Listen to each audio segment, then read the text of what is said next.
Salut à tous et bienvenue sur Hashtag Protestant 2.0. Je suis heureuse de vous retrouver en ce samedi 22 mai à Nitesheim. Pour démarrer cette journée et ce week-end, je vous propose d'aller dans le Nouveau Testament, dans la lettre de Paul aux Romains, au chapitre 8.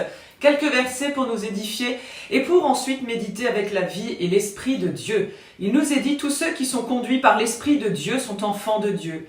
Car l'Esprit que vous avez reçu n'est pas un esprit qui vous rend esclave et vous remplisse encore de peur. Mais c'est l'Esprit Saint qui a fait de vous des enfants de Dieu, qui nous permet de crier à Dieu, Abba, ô mon Père.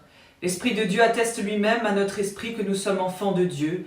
Nous sommes ses enfants, donc nous aurons aussi part aux choses que Dieu a promis à son peuple. Nous y aurons part avec le Christ, car si nous souffrons avec lui, nous serons aussi avec lui dans sa gloire. Alors aussi simple que l'amour d'un enfant pour son père et que d'un père pour son enfant, c'est cela que nous dit l'apôtre Paul. Eh bien, c'est comme si nous marchions vers une chose à laquelle nous sommes, on va dire, invités, comme quelque chose à vivre, et pour être sûr et pour être confiant, eh bien, quelqu'un nous tend la main, quelqu'un nous tient la main et nous accompagne tout au long du chemin. Nous pouvons donc être rassurés par cette main qui est aimante à nos côtés, un petit peu à l'image de l'enfant qui est accompagné par son parent à l'école. Et donc c'est un peu à cette image que nous pouvons nous référer pour être conduits par l'Esprit.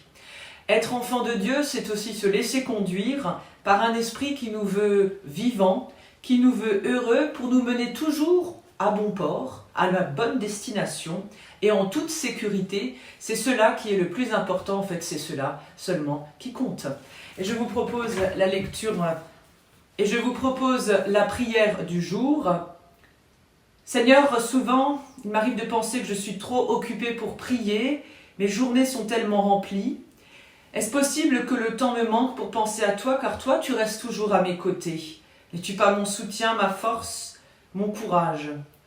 Je veux m'habituer à te parler comme à un ami, à te confier mes joies et mes peines.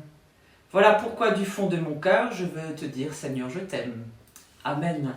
Je vous souhaite une super belle journée, un bon week-end dans la grâce du Seigneur. Je vous souhaite de bonnes fêtes de Pentecôte. Et nous, on se retrouve demain matin justement pour célébrer l'Esprit du Seigneur et son œuvre en action dans l'Église. Par le culte de Pentecôte, on sera à Mertzwiller. Et je vous donne rendez-vous du coup lundi matin pour la prière du petit-déj. Portez-vous bien, à plus!